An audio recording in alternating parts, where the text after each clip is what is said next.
Welcome to The Truth in This Art Beyond, and we're in Philadelphia. We're your source for candid conversations about arts and culture. I am your host, Rob Lee. And today I am thrilled to be in conversation with my next guest, the founder and creative director of YOWIE, a lifestyle shop and design studio dubbed the coolest shop in Philadelphia. And they're a trusted voice in all things design in Philadelphia and beyond. Please welcome Shannon Maldonado. Welcome to the podcast. Thank you. Thank you for that intro. Oh, yeah, it's very, very, very intro-ish. So, I was referred over and it's like, you got to talk to Shannon, right? And I was like, do I? And let me look up Shannon. I was like, there's so many things to talk about now. And like, I don't know if you watch like any of those like movies that are like there's a detective and he's trying to piece together the puzzle. Of course. Yeah. Yeah. Like that creatively and design oriented when looking up. Oh, wow. That's amazing. So as we get started, before we like really get dipped into the main topic of today's conversation, could you please give yourself present to the listener that introduction you'd have for yourself? Like give it to us. Yeah, totally. My name is Shannon Maldonado. I'm the founder and creative director of YOWIE. We launched in 2016. We are a lifestyle shop, design studio, and soon to be boutique hotel, opening this summer. So yeah, that's my quick elevator pitch of who I am. I mean, you could have did like the freight elevators a little wider, a little longer. You could thank you. And I didn't know about the hotel dining. So many things. So in diving back a little bit, I'm always interested in the origin story. Like, what are some of those early things a person was in that maybe has some impact on what they're doing now or what they're driving toward? So were there some like, anything within your background, any early experiences that kind of help shape who you are today? Definitely. I've always been making stuff. I started drawing at a really young age, and then my mom taught me to sew when I was about 10. And I've always just loved finding my voice through illustration or making clothes. I made a lot of my own clothes in middle school and high school, or manipulated vintage garments. So that led me to going to fashion school in 2011. But 2001. I wish I was that young. 2001. I'm so tired. But yeah, so I've always loved art and fashion. And when I was a kid, I was obsessed with models and photographers and European designers. And that's always been in my blood. It's still something I follow, even though I'm no longer in that world, but always been creative, always collected things, which I think is honestly, I've been thinking a lot back of what I think YOWIE started as, like very far back. And I think I've just always been a collector. As a very early eBay person and collecting t-shirts and paper ephemera and film posters and different things. So I think somehow I was meant to come to open a store where I'm just continuing to collect things and meet artists and makers and work with them. But yeah, I think it's always kind of been in my blood to do something like this. That's really cool. I definitely was on the eBay train back in the day. I'm like, so that 3X like vintage polo, right? If I can get that, that'd be amazing. Or even seeing a bit of that now, like there's a few local designers, makers that if I want something like really cool, unique, let's say I'm doing a movie screening or something, this is really ridiculous. I'll send you the picture of it afterwards, just so you have the video along with it. But it's a designer here that kind of takes old sports memorabilia and kind of like remixes it with like this sort of more culture. And he does chain stitching. That's his thing. And he used to like work for Apple back in the day. So that's like yeah, totally. And I remember I wore this jersey. I did this movie screening for this movie that was filmed in Baltimore called Major League 2. And I'm wearing this Orioles jersey that has a nickname I've given to myself. So I know that's poor course, right? But it says Wave Daddy on the back. And I was like, I'm rocking this. I was like, I'm owning it. So I had the opportunity, again, taking this sort of remix thing. This is this dead stock, like out of print jersey, and then having it updated with a current maker style. I like that sort of blending. And I keep that. I keep that as like my own memorabilia now. That's awesome. Thank you. So now, this is a slight modification to a question that you might have, but I think it's still the same. I think it's a similar answer. Cool. So in terms of doing like one thing well, From your vantage point as a creative director, as a founder, as a driving force, what is that main trait that you do very well? I think the thing I do very well is having a almost singular vision in what I want us to be. And it's hard. I feel like the word singular is not correct, but almost having like a North Star or a driving point, because part of our brand is that I like that we just do different things all the time. I don't want us to ever be known for one thing, but at the same time, I want us to have a brand.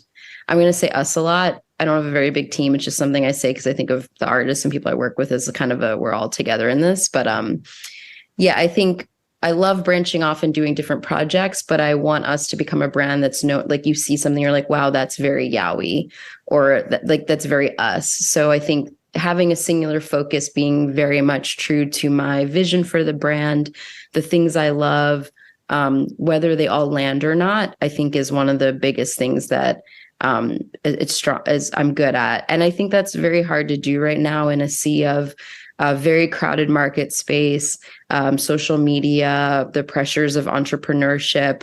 I've just tried to stay the course and say, these are the things I want to do. And then organically, every few months or a few years, I'm like, what if we do this? Like the hotel, for an example, that wasn't quite in my plans, but now it makes complete sense. And every time I reveal more parts of it, people are like, wow, this is such a YOWIE project. And I'm very proud of that recognition. That's a great answer. That's one of the things in doing this, and really, I just vibe on it because, really being able to see your vision, articulate your vision, and stick with your vision and let it grow organically is super important. And, in doing this, like, this podcast bore out of, I got tight that Trump said something about Baltimore, and I didn't like it. And I was like, yo, I'm going to disprove that. And, as going through the process, I'm like, oh, Philly was in that same sort of like tirade, and other cities that have Black and brown people are in that same sort of conversation. And it's wider than just this one person. So naturally and organically, it felt like, hey, let's go up here. Let's start doing these interviews in person and really be able to connect with people. And to your point, sometimes they may land, sometimes they may not. They may say no thanks. And I'm like, oh, I get that. But literally the intent there in riding this wave daddy, riding this wave is important to me. And I think important to you when it comes to YOWIE. No, definitely. So what's the significance behind the name? Because I'm not going to wait on that one. Yeah. No, you're fine. So YOWIE is, I guess I would say like Australian slang for Bigfoot, the mythological creature. I chose it at the time. I had like over 100 names floating around and sending them to friends and getting feedback. I chose it at the time because it has almost a forced upward inflection. Like most people say YOWIE, like they say it as if it's this very exuberant, positive word. And I really loved that. Yeah. And I think now looking back, we're going to be 7 this summer. I'm like, I love the fact that a YOWIE, this creature in folklore, is always traveling. You're never quite sure where it is, can't be pinned down. Is it real? Is it not? And I think that speaks to our brand a lot as well, that we're always doing different projects and doing things that maybe people don't expect us to do. And now I love the name even more 7 years later for that reason. YOWIE. I got to add that extra inflection. Yeah, people come in the store and they read it and they go, YOWIE? Like they never say it flat. It's like, I think my lawyer says it flat. And that's the only person that says it like that way. Everyone else says it in this upbeat, almost with an exclamation point at the end of it, which I love. That's great. So I'm going to go back to this creative director question, but I feel like we're at a sort of natural point to ask about sort of the launch and getting started. As you touched on a moment ago, YOWIE is coming up on 7 years of being 7 years old, or have you? So, describe how you got started and sort of the decision to leave behind the fashion career and shift into you going out on your own. I see Ralph Lauren, so hint there. I see American Eagle, and so tell me about that. Yeah. So like I said earlier, I'd worked in fashion. I went to school for fashion and ended up working in fashion for over a decade. And honestly, it was my dream for a very long time. I thought that was going to be the thing I did forever. I was very committed to it. I had great teams. I worked with amazing people. I got to travel. I got to design I mean, honestly, at American Eagle, I get to design clothing for millions of people, which is crazy, like to think back on. But I definitely started to hit a wall where I was like, is this the thing I want to do forever?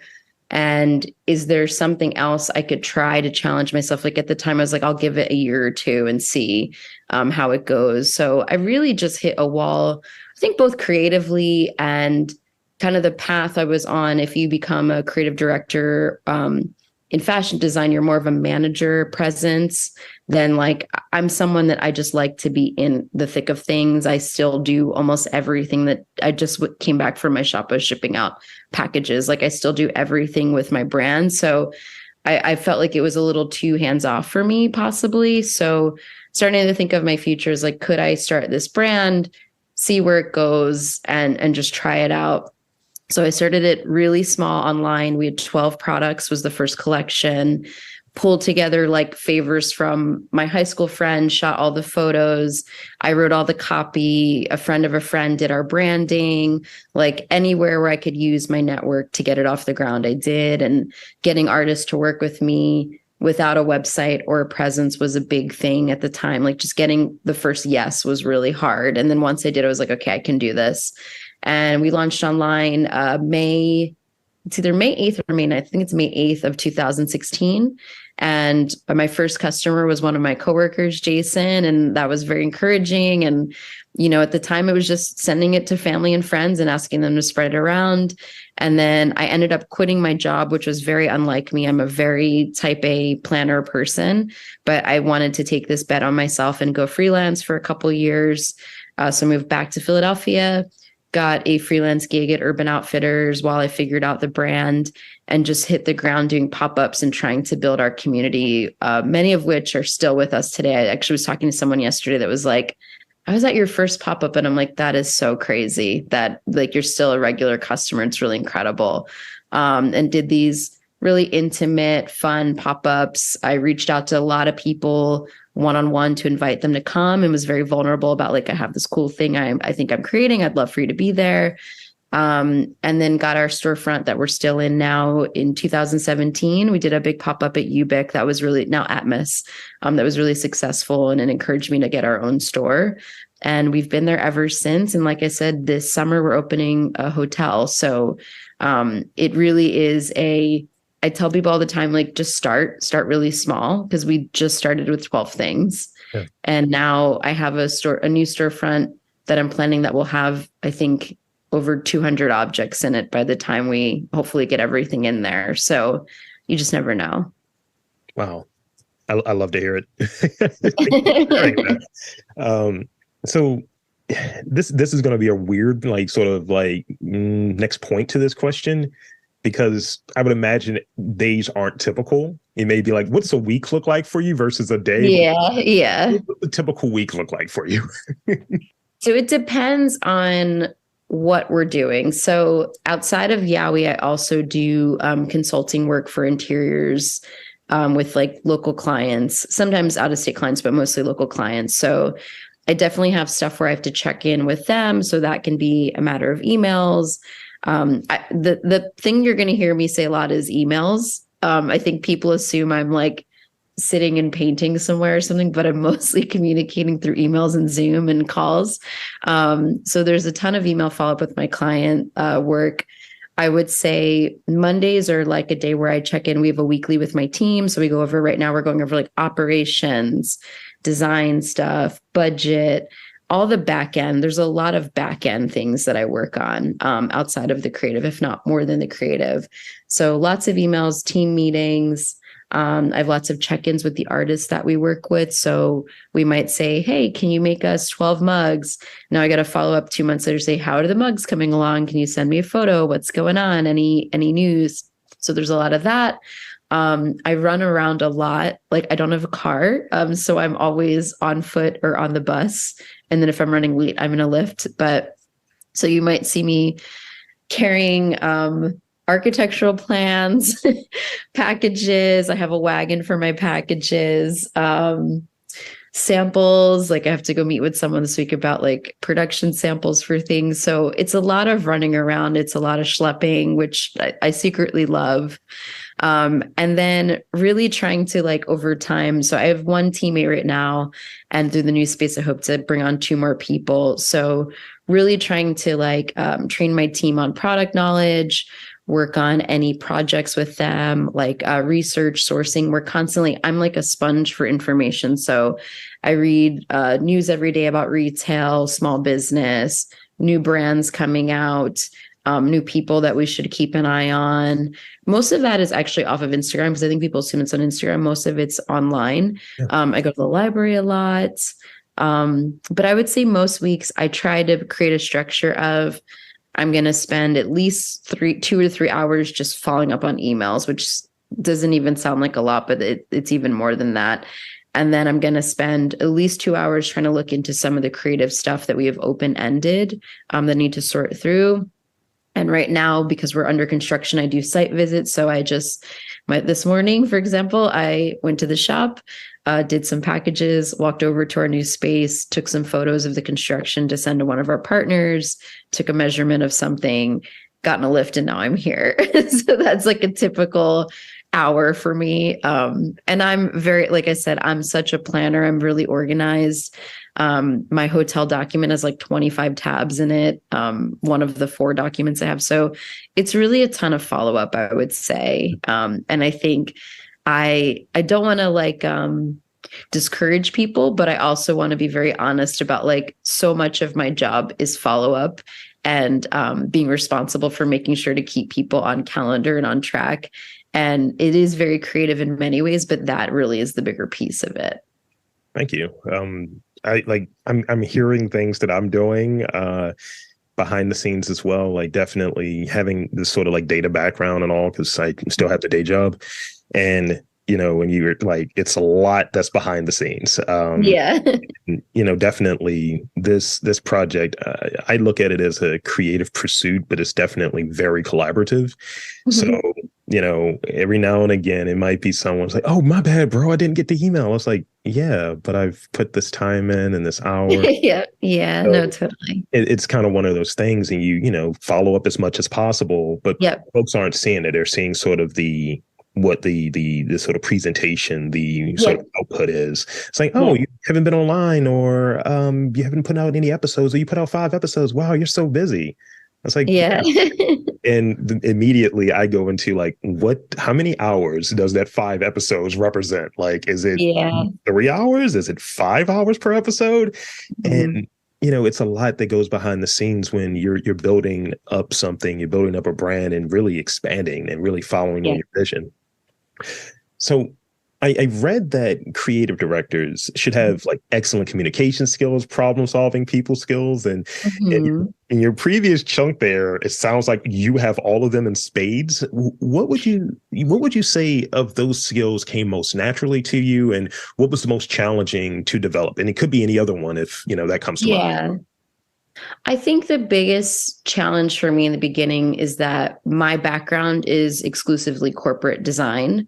Mm. And in that, I'm used to like, we are all on a calendar. We are answering our emails as quickly as possible. We are all up at 8 a.m., like working, and artists are just not like that. They're much more fluid in their process. They might not write back to me for a month or so. And I'm like, are you okay? I just want to make sure you're okay. You don't even have to finish this project. Tell me you're physically okay. So I think that transition in the beginning was challenging for me.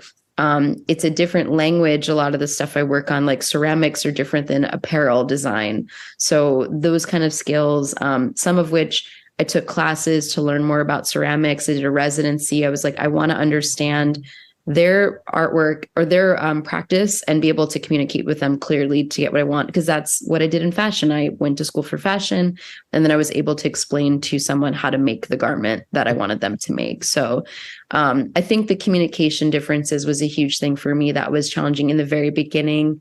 But I agree. I think all of those things you need, and they really do work hand in hand. If you can't communicate with someone, how do you expect to get results from them?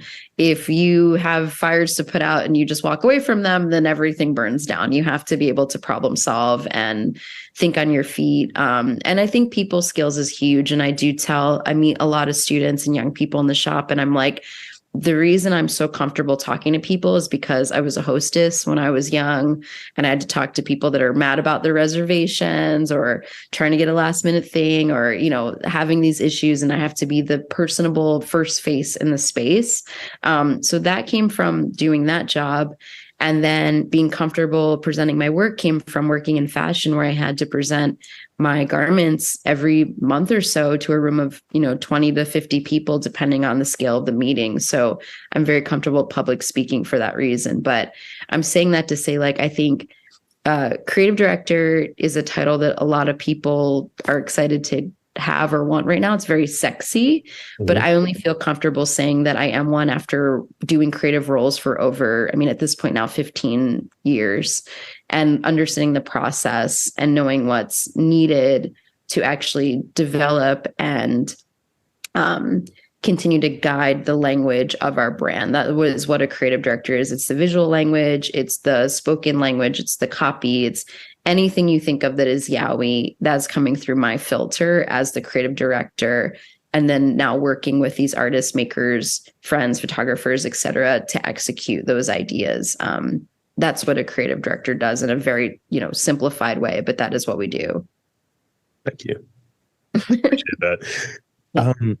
So I want to ask this question, and I'll have to acknowledge that I thought I was being really cool when I put in this SAT prep word, and so can you share how maybe entrepreneurship and your creative sensibilities, your approach to design, your approach to building out your brand, where they sort of intersect, like being a business owner while being a brand developer or in that sort of role, where they intersect and where they sort of separate or bifurcate? I think where they intersect, I'm like, where does my entrepreneurship and my creativity intersect? I think that if you start a small business, and I consider myself a small business owner. I don't know, the word entrepreneur for me is too heady or something. I see myself as a small business owner. But if you start a small business, you really do have to be prepared to be in it for the long haul, because it's so rare that you do something and it just takes off. Like in my experience, it's so rare.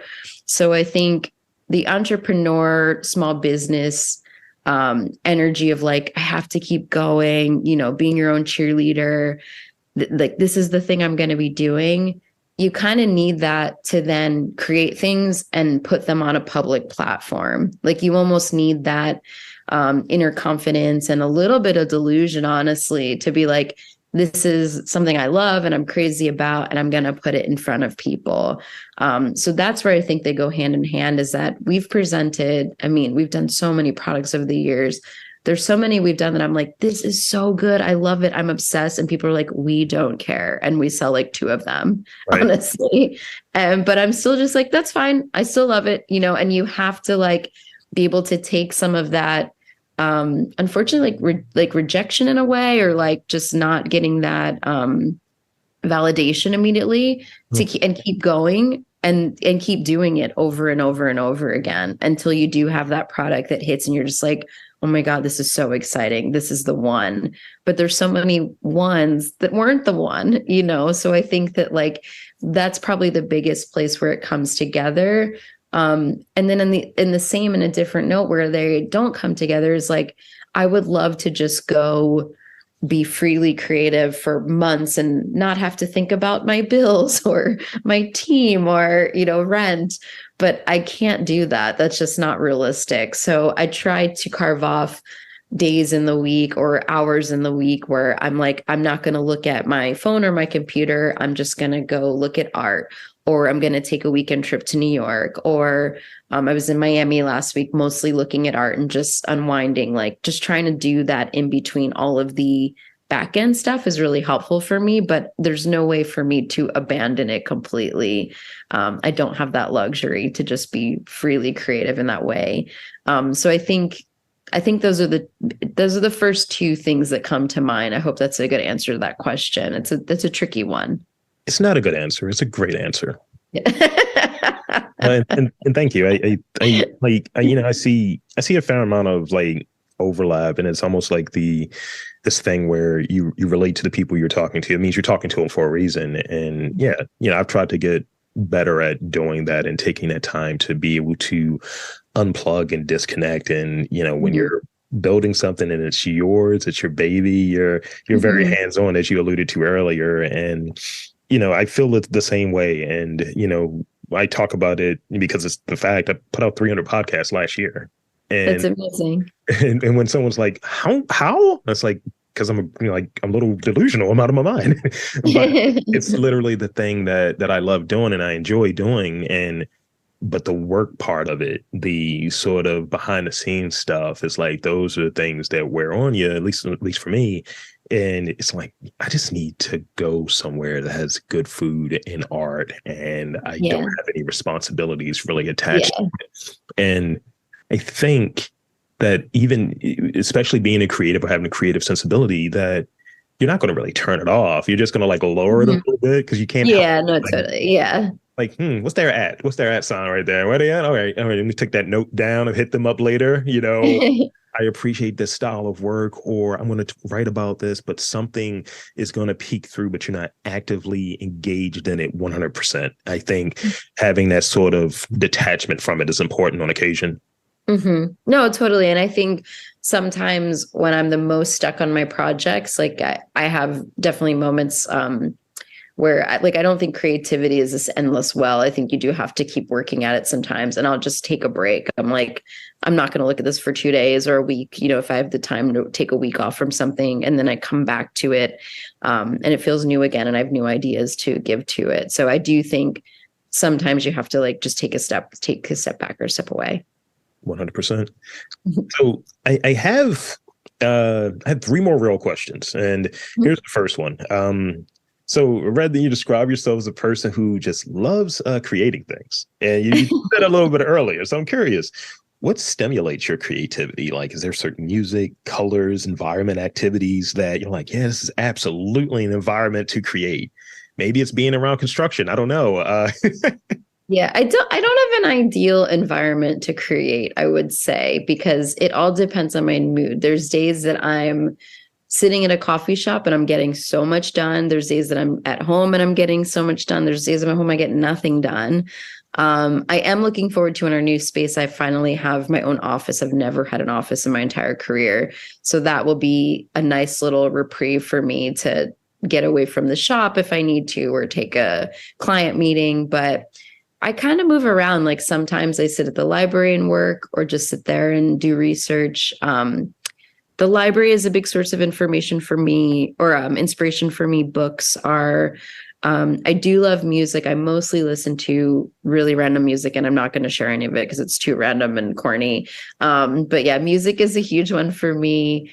TV and film is a huge one for me. And really just art in general. Like I said, I try to make a point to go back to New York once a month just to see art, just to go to Chelsea galleries and catch up with friends. And I wish Philly had a bigger art scene, like a gallery scene, because that is something one of the few things I miss about living in New York is the gallery scene is so robust, and like any day of the week you can go see something cool, which is really fun. So yeah, I would say like art, music, the normal things. And I take a million pictures. Like, I'm always looking at stuff. I'll eat at a restaurant, I'm looking under the plate to see who made the plate. I'm taking photos of everything I see outside. Like, I am definitely that person. Nice. What are 5 tools that you're using? Like, 3 to 5 tools that you're using like regularly to do sort of the back end stuff. I mean, email's a part of it, obviously, but what are the tools that you're using to, like, on most days? Number 1 is email, but within that, I would say, and I feel like this project has been my worst email communication of my life, which I'm so embarrassed of, but it's just, I'm juggling so many things right now. It's insane. But being very informational and friendly in emails is really important to me. Like, every email I send, I'm like, hope you're having a good week, or how are things? Like, being a friendly person over email is one of the things that I think is a very important tool. I use Google Slides every single day. I mean, this is like, if Google hears this, please sponsor me. I love Google Suite. So I use Google Slides every single day for my presentations. And what I love about it is it's on my phone. So like today when I was on site checking that measurement, I have an image of the sofa that I'm checking the measurement for on my phone, and it's just very easy. Then I use Google Sheets. That's my number 2. So that's for budgets and tracking. So every project I have has a budget. When someone writes me a blank check, that's going to be the greatest day of my life. But until then, I have budgets that are very specific by category, by item, delivery infos on there, any lead time stuff. So I have budget tracking, and then project tracking and hour tracking I also do in those documents. So Google Sheets, and then you're going to laugh, Google Docs. It's number 4.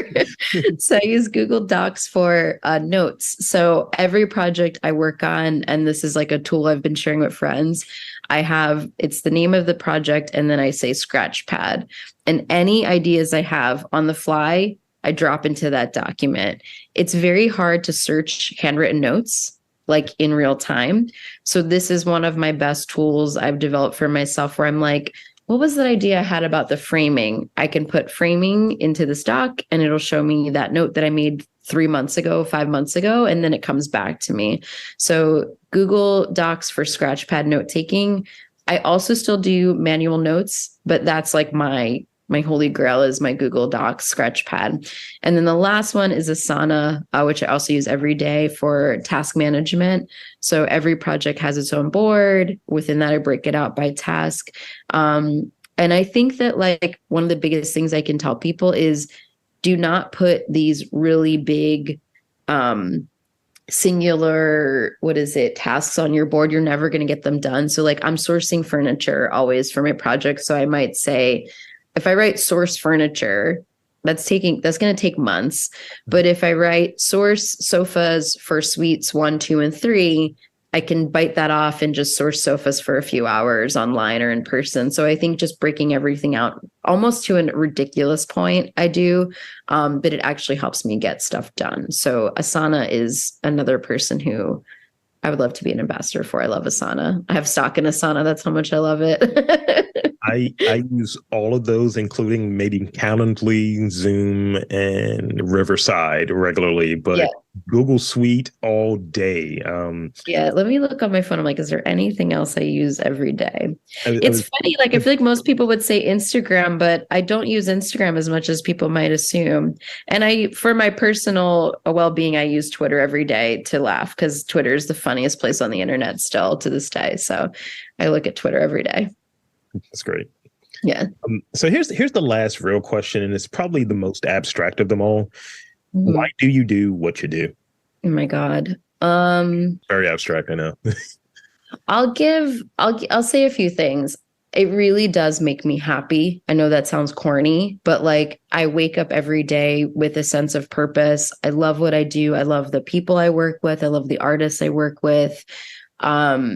I love having a space that people like coming to and returning to. People come in the shop and just like hang out, like talking to me, talking to my staff. Like I love that I've created what feels like a fun, safe space. And I don't know, it's just like people. I think it's really people. Like yesterday I was in the shop working, and that's the other day, I still work in my shop all the time as our creative director. So yesterday I was working in my shop, and this woman, if I could guess, the youngest she was 84 years old, because she told me she had like a 65-year-old daughter. So let's say she's 84 or 85 years old. Her name's Hazel. She lives across the street from our new building. And she was just telling me how excited she was about the project and asking me about the artists in the space. And she was there for like 40 minutes chatting with me. And I was like, this is so cool. Like this woman is so cool. And she's so excited about what I'm doing. And she's not 22, no offense to Gen Z. She's like an octogenarian and gets it. And like, I just was standing there and I texted my fiance after and was like, I just met the coolest 80-year-old woman. And like, she loves my shop. And like, I do it for people. Like I am a people person. I love people. And she fell in love with all this stuff and grabbed it for her daughter's birthday. And like, it's just so nice to be a part of people's special moments. Like we are, at the end of the day, we are both a space for community and we're a gift shop. So it's nice like to have those things come together under one roof. But yeah, I love people and I love art and design, and all those things live within my space and live within what I do every day. I couldn't do this without all the artists and makers that work with me, and people come in all the time and they're like, do you make all this? And I'm like, hell no. Like of course not. Like I work with so many talented people. And I'm very lucky in that way. So I do it for the people for sure. As corny, that sounds so corny, but I'm just going to stick with it. Corny and honest is the way. Yeah. Thank you. Of course. So that's sort of the conclusion of the real questions. And now I want to hit you with these, I think it's 5. Yeah, 5 rapid fire questions. Oh, no. Okay. Don't overthink them. Brevity is key here. All right. Okay. Who's the first person that comes to mind when I say the term fashion icon?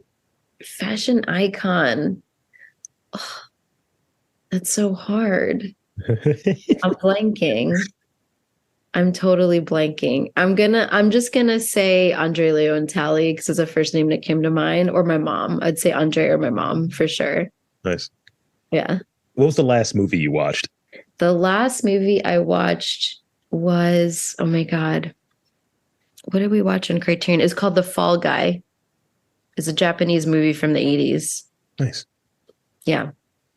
Are you a left side of the bed or right side of the bed sleeper? Left. That's really funny. Random. Yeah. What is something that without fail makes you laugh? Like I said, Twitter earlier, Twitter. I can just log on there and do one scroll down and I will find something funny every single time. And this is the last one. If your life was turned into a story, whether it's movie, whether it's book, audiobook, play, what have you, what would the title be? Oh my God. Are you kidding me? Sorry. I have no idea. What would my life story be? I have no idea. I'm fully blanking. That could be a title, actually. Yeah. Actually, I have no idea, or I don't know what I'm doing because I'm so often just thrown into things. So I don't know what I'm doing. The Shannon Maldonado story. Great. That's great. I like that. I like that. One word by Rob Lee. I don't know. So, with that, I want to thank you so much for coming onto the podcast. It's been a treat. Of course. Thanks for having me. Yeah. And I want to, in this final moment, open up the floor for you, giving you the space to share anything you want, shameless plugs and all of that stuff. And we'll wrap up from there. Social media, website, all of that good stuff. The floor is yours. Awesome. Yeah. So currently, if you want to see us in person, we're at 716 South 4th Street in Philadelphia. We're open Thursday through Sunday, usually 12 to 6. So come catch us. Online, we're at shopyowie.com. Our Instagram and Pinterest is Hello Yowie.